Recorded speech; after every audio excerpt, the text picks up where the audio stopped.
Welcome to the top 15 smartphones that you can buy right now for $500. And with what we've seen in the last few months, it's becoming really hard for me to recommend spending more than this. And so in 15th place, we've got the Vivo V15 Pro. And for $399 you get not just a contemporary design, but a super AMOLED display that fills the front of the phone, a powerful 48 megapixel triple camera, and even a pretty good battery life. The main caveat being a mid-range Snapdragon 675 chip. But at the same time, it's kind of amazing that we're at a stage where my main complaint with this mid-range phone is that it comes with a mid-range chip. That's just how competitive this market is right now, and it is great for the consumer. Okay, so then we've got Xiaomi's Mi Mix 3, and this is one of the slickest phones thanks to the Super AMOLED display on the front, with its dual front cameras being activated with what might be the most addictive sliding mechanism on a phone to date. And don't be fooled by the fact that this is last year's phone. The Snapdragon 845 chip inside of it is every bit as powerful as the mid-range chips released this year. Number 13 is the LG G7 ThinQ. And this is going to seem like a really weird choice, but LG smartphones have maybe the worst value retention. But that also has a flip side. Whilst it made almost no sense to buy this phone at launch, I've seen this thing brand new online now for $280. $280 for some of the best hardware of 2018. A good camera, a powerful speaker, and a Quad HD Plus display. The battery is on the small side though, at 3000 mAh.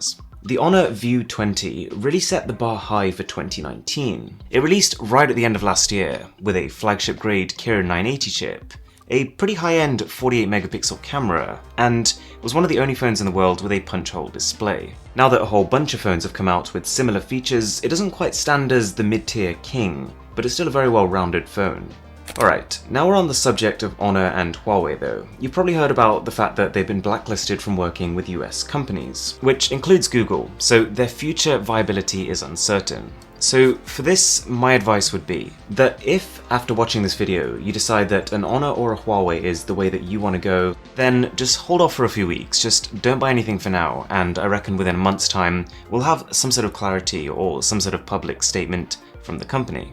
The Samsung A70, which comes with a massive 4500 mAh battery combined with the fastest charging Samsung offers at 25 watts. It even has a 6.7-inch Super AMOLED display on the front, the main compromise here being a mid-tier Snapdragon 675 chip. But for a lot of users, that's great. The Pocophone F1 is pretty good at everything. Performance, camera, and battery, even a year after its release, are still comparable, and so the fact that it's now even cheaper than it was before is a bonus. The Honor 20 is amazing value for money, and is actually one of the only situations where I recommend the standard version of a phone as opposed to its Pro counterpart. The standard Honor 20 is still powered by a flagship grade chip, and is one of the only phones with this kind of power that is compact enough to be used in one hand. It has this side-mounted fingerprint scanner, which is really tough to part with once you've got used to it, and a quad camera setup, although one of these is just for depth sensing. Alright, next up is the Pixel 3a XL, and I'm going to preface this by saying this is not a phone for a tech head. This is not a phone for a gamer, this is not even a phone for the person who wants the most beautiful design. But what it is one of the cleanest and one of the easiest Android experiences. The software is blissfully light to use, and the camera captures amazing photos effortlessly. Oh yeah, and battery life on this is off the charts, a lot more than its 3700 mAh capacity would suggest. Mind you, that is already a pretty large sell, but it's more the fact that the phone's hardware puts very little strain on the battery. You might know that when the Huawei Mate 20 Pro came out late last year, I completely fell in love with that phone, and whilst that doesn't fit into this price bracket, what does is the standard Huawei Mate 20, and this phone makes sense for a lot of the same reasons as the Honor 20. You've got that flagship Kirin chip inside, you've got a proper triple camera with an ultra-wide lens and a telephoto camera, and the kind of design and materials that are usually reserved for flagship phones. But what I think makes more sense, if you're going to go down that route of buying an older flagship phone instead of a cheaper, newer one, is the S9 Plus, which software-wise is very similar to what the Samsung A70 offers, but you can't shake that feeling of this being a flagship as opposed to a mid-range phone. You get a flagship-grade metal and glass body, flagship-grade display, and flagship-grade Dolby Atmos speakers. And so when you combine that together, that's quite a tough combination for a newer mid-range phone to beat. Okay, top 5, and in 5th place, the Red Magic 3. completely blew me away. If you're happy with having a phone that weighs over 200 grams, and one with above average sized bezels, it doesn't get much better than this. Having the most powerful components is only the start with this thing. It has a massive 6.65-inch 90Hz AMOLED panel, an incredible 5000 mAh battery which can pull through 2 days of medium use, and a ton of features to appeal to the gamers. You've got a customizable LED strip over here, you've got proper shoulder buttons, and probably the coolest thing is that this phone has an actual dedicated fan to keep temperatures down. It also has more or less the same 48 megapixel camera as most of its rivals, but it is let down a bit by mediocre camera software and image processing. OnePlus 7. And don't be fooled by the fact that this phone has only one main camera and a second for depth. It takes both amazing photos and amazing videos, especially after a new update that's just dropped. But that's not even the best thing about the phone. The software it's running on, Oxygen OS, is incredibly fluid. It is light, it is fast, and this time around the company's also added stereo speakers in. Okay, then we have... where's it gone? Oh yeah. Okay.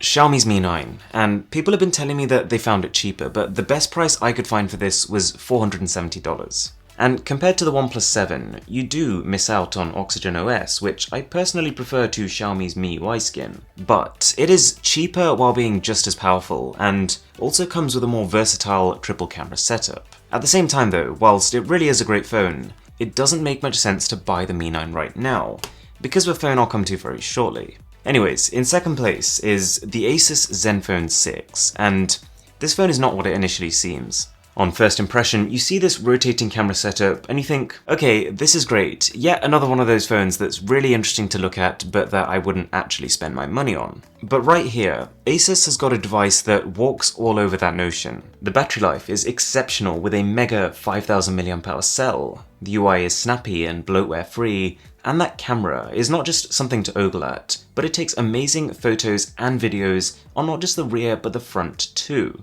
And then, in first place, and you might have seen this coming, is the Redmi K20 Pro, or the Xiaomi Mi 9T. They're both basically rebranded versions of the same phone. And in almost every way, this is Xiaomi's Mi 9 but better. It is cheaper, has a much larger battery, and a display that fills the whole front of the phone. No notches. Thanks to this motorized pop-up camera, which also looks pretty slick thanks to the built-in LEDs. Okay, so that is the $500 mark covered, but if you did want to spend more than that, if your budget can stretch, there are 4 smartphones I would recommend right now. You've got the OnePlus 7 Pro, which is a no-compromise phone at under $700. Then there's the iPhone XS Max. If the Apple ecosystem is something you enjoy and you want to carry on investing in, then this is still the best Apple has to offer. Plus, it's just about to get a lot better with iOS 13.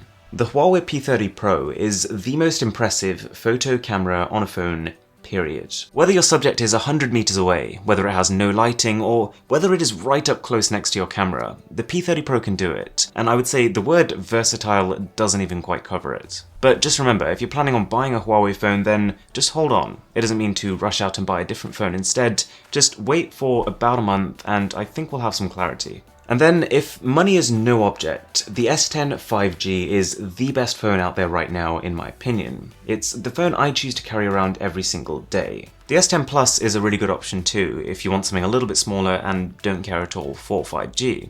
And if you want to spend less, there are another 4 phones that I can recommend. You've got the Moto G7, which is a really well-rounded and especially well-built phone for the price. You've got the Mi 9 SE, which is a smaller, trimmed-down Mi 9, but considering the price discount, the fact that it still retains an ultrawide and a telephoto camera is a real plus. Then there's the Samsung Galaxy A50, which feels very similar to the A70 to use, but a little smaller. There are some compromises, like a slightly weaker processor and camera, but considering how close the experience feels for almost $100 less, for many this is actually better value. Another option is the Redmi Note 7 Pro, maybe the cheapest smartphone to have a 48 megapixel IMX586 powered camera. That is the same sensor as on the OnePlus 7 Pro, and it's also just all round a well-spec'd phone.